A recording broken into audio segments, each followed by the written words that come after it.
Hey friends, trying to do better about getting you some videos, and we've been working on that a little bit, and we'll continue to work on that. But today, Lynn and I'm gonna go out here and find her here in a second.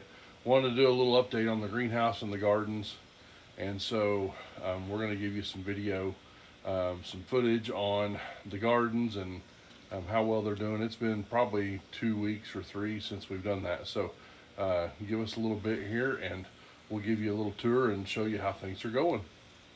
Welcome to my garden. My sunflowers are getting taller. Here. These are pumpkins and our watermelons. Our pumpkins have really taken off. Watermelons Are, a little slow. yeah. But the rest of this is your, and we're getting rained on by the sprinkler. This is the perennial garden, right? Yes.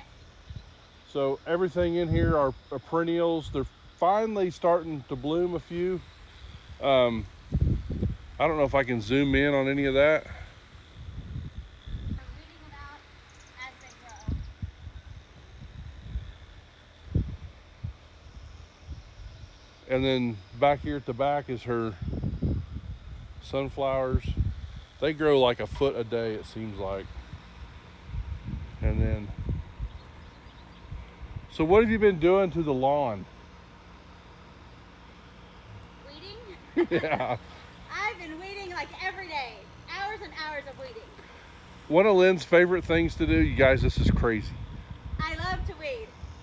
I even bought her a weed popper thing because it's like, I don't know. It's so rewarding just pulling them out with the weeds intact. Oh. It's like her casino or something. I don't know. But okay, we're gonna move on out. Someone asked, the pool is open. We need to vacuum it again today, but the kids have been hitting the pool like every day. So finally warmed up enough, and so that they do that. They help us in the yard some and around the shops and getting things ready, and then I think afternoons are just pool time now. But anyway, the pool is open. Okay, these are some buckets along the greenhouse we built, and these are Lynn's flowers. But more flowers. I don't know, I'm a horrible camera guy. I think what I'll do is flip the camera around and we'll look at some of the flowers.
In the greenhouse, and it's probably, what is it, noon?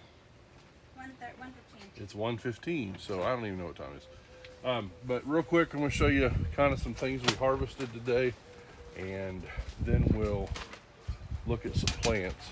But today's harvest includes, this is mixed lettuce. It's lettuce, kale, spinach, and what else?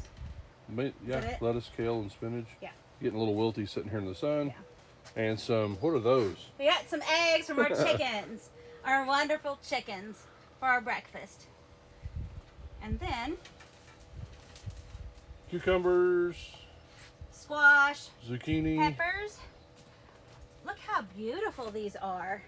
Can you see those? Aren't they perfect? Yeah. Gosh. Great. And then some bok choy. Swiss chard. I mean, this is, yeah, Swiss chard and Onions. onions. You see the screen? Because I can't. No, I mean, you can see okay. this. But yeah. So yeah, there you go. Today's harvest. Okay, there's probably a little wind noise. It's breezy today, and even breezy in the greenhouse because we're letting some breeze through here, and that helps cool it down a little bit. Wanted to talk a little bit about tomato plants, and you can see down the greenhouse, I'm 6'6". I got a shade cloth I got to put back up. I'm 6'6", and we have tomato plants that are easily 8 foot tall. Now, granted, they're sitting on 20 inches off the floor on a bucket, but that's still crazy for end of May tomatoes. And so I want to talk a little bit about tomatoes and pruning. We've got a video out there, pruning for success or pruning for harvest, and I want to show you that in detail a little bit because that's the only way, in my opinion, to grow tomatoes, and we'll look at that here in just a second. Okay, I have turned the camera around here for a minute, and I just want to show you on these tomatoes here. This is maybe there's 3 plants in this bucket over here, and there's 2 plants in this bucket, and then on back over there's 3 plants in that bucket. And I just want to show you, look at these plants. Okay, so as you look up the plants, you can see that there's plenty of foliage at the top, okay? And as you come down to the bottom, this is where we do our pruning. And I've told you before, I keep hitting something and knocking this out of focus. I apologize. I've told you before on our pruning that, real quick, Lynn came from the outside back garden, and looks like we had some zucchinis ripe all at once. Holy cow, I didn't even know we had any that big. I didn't either. So, oh okay, gosh. Things are really producing. Okay, back to pruning tomatoes. I've told you before, we always prune off anything below the fruit. So any leaves below your tomatoes after they've set, cut them off. And once you harvest these tomatoes down here, what's going to happen is there's just going to be empty vines. And there's going to be empty vines, you know, like on these tomatoes, there's going to be empty vines clear up here to my hand. So there's going to be 2 feet to 3 feet of just empty vines. At that point, my tomatoes are on strings, and we'll look at those in a minute, but at that point we're going to let the tomatoes down. We're going to release the pressure on these strings and let these vines come down and over the sides of our bucket. That will put the new tomatoes right in front of us here, and foliage at the top again. And then we'll start pruning, and as they ripen, you just repeat the process. And I don't know, people think that's confusing, but I can't grow tomatoes any other way once I started doing this, because look at this. This is a tomato plant that out in a garden unpruned normally would put a tomato on every 6 inches, or maybe you'd get a double. Look at this. Get this other guy out of the way a little bit. He actually needs pruned. I should use scissors, but get that out of the way. There's 1, 2, 3, 4, 5, 6, 7, 8. I think there's one back here. 9 tomatoes on one cluster on one piece of that plant.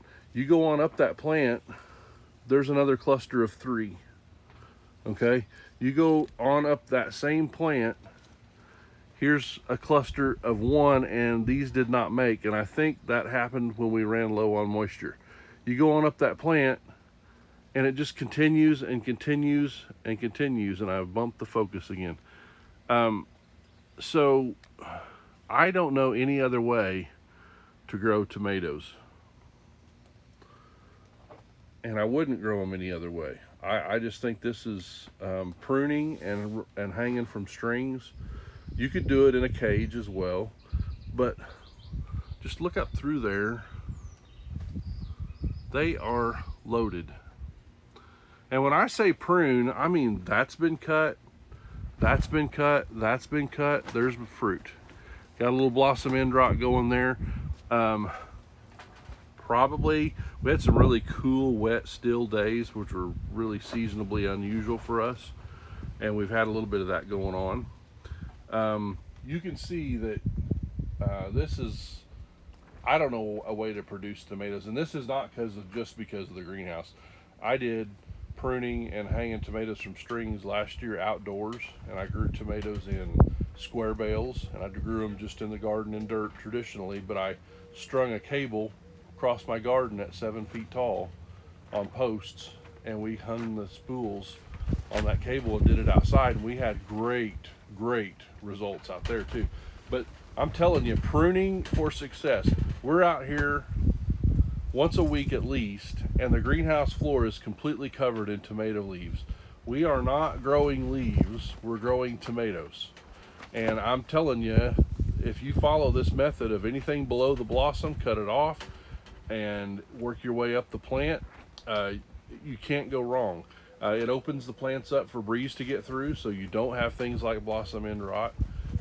Your blights and a lot of the mites and some of the diseases on the leaves and things, that all quits because you're opening those plants up. You're getting the breeze through the fruit and the plant. You know, it only needs a few leaves at the top to be producing doing the photosynthesis and helping the plant, and it'll get the energy to the fruit. You know, you want to spend all your energy growing fruit, not leaves. We don't eat tomato leaves. The chickens love them, but that's the difference, and that's what we see with pruning tomatoes. And pruning works just as good on peppers, squash plants. Yeah, you can go in there and if you got some ugly squash leaves or some ginormous ones that are just covering up 5 other leaves, go in there with scissors and an inch up from the base, cut that leaf off, get rid of it. Especially if you got bruised leaves or diseased looking squash leaves, go in there and remove those and get them out of the way. Don't overdo it, but that'll let some breeze in there. It lets the bees get in there and pollinate better. I think it prevents squash bugs and some of your other stuff because there's not as much shade down in there. Your fruit ripens quicker, and the plant again starts growing fruit, not leaves. And a lot of plants will do that. They'll just grow leaves and leaves and leaves and no fruit. And so prune them. I can't say that enough. Prune. We're not growing leaves, we're growing fruit.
again, I said you can prune peppers. Here are 3 pepper plants in a wicking tub.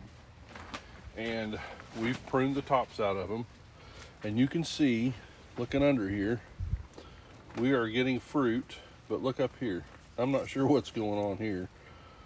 3 peppers hooked onto each other, but the peppers are just coming like crazy, every branch. And I need to go and take the leaves off now, this one down below the fruit, once we start pulling fruit. This one has not been pruned down low, and it's time to take all these low leaves off, all this stuff down here, and let him start making fruit. When they get about another foot taller, I'm going to cut the top out of them where they're coming up the center. And what they'll do is down low, they'll start making leaves and blooming, and it'll turn into a pepper bush instead of a pepper tree. And so that's what you want to do on peppers. Even these baby tomatoes right here, and let me get a shot of this. Even these guys, today we came in and cut off anything touching the dirt. And I do that in the outside garden. Anything touching the dirt off that plant, cut it off. And you can see this little tomato right here is setting fruit. And so it's time to cut off anything below that fruit. And that's just what you do. And even these little baby tomatoes, I go in and cut anything low or diseased looking and clean them up. I'm going to talk about a couple of tomatoes, well, a couple of wicking tubs of tomatoes that we're growing that are special. Why? We have some youth pastors. One's actually still in Italy, stuck there because of the corona. And we're wanting to get him here very quickly. But in the meantime, we found some San Marzano's tomatoes, and we planted them as seedlings. And this is the type of tomatoes they grow in Italy. So when he comes here to marry his bride, we want him to still have a touch of home. So we're planting some for them. Well, being who they are, they're very competitive. So we have one pot here for Christian and one pot here for Haley. So right now they're both growing the same, but this one we actually see 2 blooms on it already. So we'll see which one gets the first tomato on it. It looks like, Haley, I'm sorry, but it kind of looks like Christians are blooming first. But I think maybe you have healthier plants. So we'll see. But I pruned those as well today. And the San Marzanos are doing their thing. And not to have a favorite, but I did add a little more fertilizer to this one. Oh, so the women are whooping up. We'll Christian, I'll help you out, bud. I'm the pruner. I can control this. No. Anyway, it's fun. It's something we're doing. Never grown a San Marzano, and I think I joked earlier, but we looked them up. They're the sauce tomato of Italy. So, Christian, we expect some sauce if we bring you tomatoes. That's just part of the deal. So anyway, that's kind of fun. Something we're doing out here in the greenhouse. Okay, I'm holding the camera over my head. I'm 6'6", but these are the tomatoes down the center of the greenhouse. And you can see up at the top of the greenhouse, we have spools of string that come down. They have a little clamp on them, and you can reach up there and squeeze it and let string down. And look down through those tomatoes, there's just blooms everywhere. And so this process of letting them down on the spools and doing what we do just works great. And those spools, you can get them off Amazon. I think it's 24 spools for $30 or something on Amazon. They're not expensive, and it's just an excellent way. We string tomatoes, peppers. I'm even stringing, and I haven't shown these. Babe, you want to let me through here? I'm even stringing the cucumbers that we're growing in barrels. These are those crack key or hydroponic cucumbers. The only thing in those barrels is water and a little bit of fertilizer. And we've been cutting cucumbers for what, a month? Yeah. And every salad has cucumber, and I mean, they're just crazy. Look at that. So we're gonna have more of these food grade barrels next year.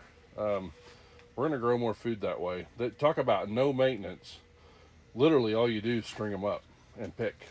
So we're gonna do more of that. But anyway, the string method, string method and pruning, I can't say enough about it, but I hope the pictures or the video shows you the results.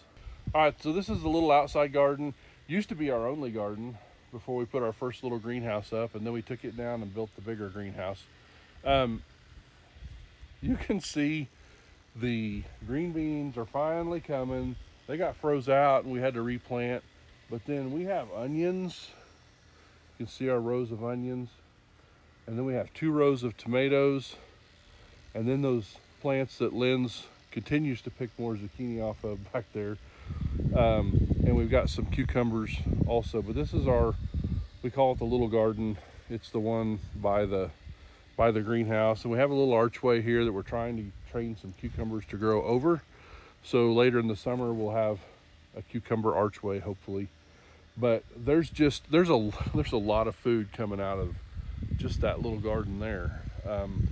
We are doing the tomatoes in there on cages, and we've got some old bed frames, footboards and headboards that we use. And we're doing them different outside this year than we normally did last year. We put square bales down the sides, and we grew tomatoes out of square bales. So just trying some different things this year, but that's the little outside garden. That's the update. Those squash plants last time we videoed were seedlings, and in about 2 weeks time, they're just, well, you see we're picking fruit. So let's go around to the back garden real quick. Back here in the back garden, this was the new area we tore out. Well, the first new area we tore out this year and added some space. But we've got carrots and green beans. The green beans are so-so back here. Again, the freeze got them, and we didn't get a lot of them planted back. And then this whole row here, running down next to the carrots, is just all kinds of sweet peas. Last year, this was just Bermuda back here and a place that we had to mow. And we threw fruit that got too ripe out of the garden over the fence into the Bermuda back here, and the mower would hit it. Well, this year we have, what do we have, like 5 squash plants back here that are volunteer? Yeah. They're just from the fruit that was from the squash last year. They're blooming, setting squash. So we went ahead and put a soaker hose around them, some weed barrier, and we're just going with it. But this was a little area back here that we added to. And then we're gonna be doing more, I think, even the next year or in the fall. And then got something else we can update you on here. We'll pan around real slow, try not to make you too sick. I hear a bacon seed coming out to see what's going on. Hey, they like eat, sleep, and pretty well just... Hey, Chris. Is that crispy? Yep. That's crispy bacon right there. But they pretty well eat, sleep. If they hear us out, they come out and get some food and waller around in the mud, and they like to be scratched. We scratch their noses, and Lynn feeds them marshmallows way too often. I think the bacon's gonna taste like a s'more. I don't know. Maple bacon. Maple bacon, there we go. Marshmallow maple bacon. Hey, that may be a new thing. But anyway, we just have them out here. They're on there's got 2 self feeders here. We keep the feeders full, keep their water full. They've got a self water over in the corner over there with there's some water nipples sticking through the fence there. And all we do is keep their water full, keep their feed full, and we come out and talk to them and mess with them once in a while. And they're fun to watch. They run around out here in the shade and they've got it pretty good. So, but they are growing fast. They're putting the weight on. That's what we want, because, you know, pork chops cometh. So anyway, there's an update of the stuff going on. The bacon seeds are in the background, eating away. We're glad you're with us. We hope you like what you see. Hope you're learning to grow some food. That's our goal, is for people to realize chickens and butcher pigs and gardens and all that thing, it's not hard, is it? Just No. some work. It's hot out. We're sweating standing here in the shade. But anyway, we hope you like the channel, OK Family Farmstead. Subscribe to us, like us. If you're growing some food, tell us about it. I have several people telling us they're growing wicking tubs.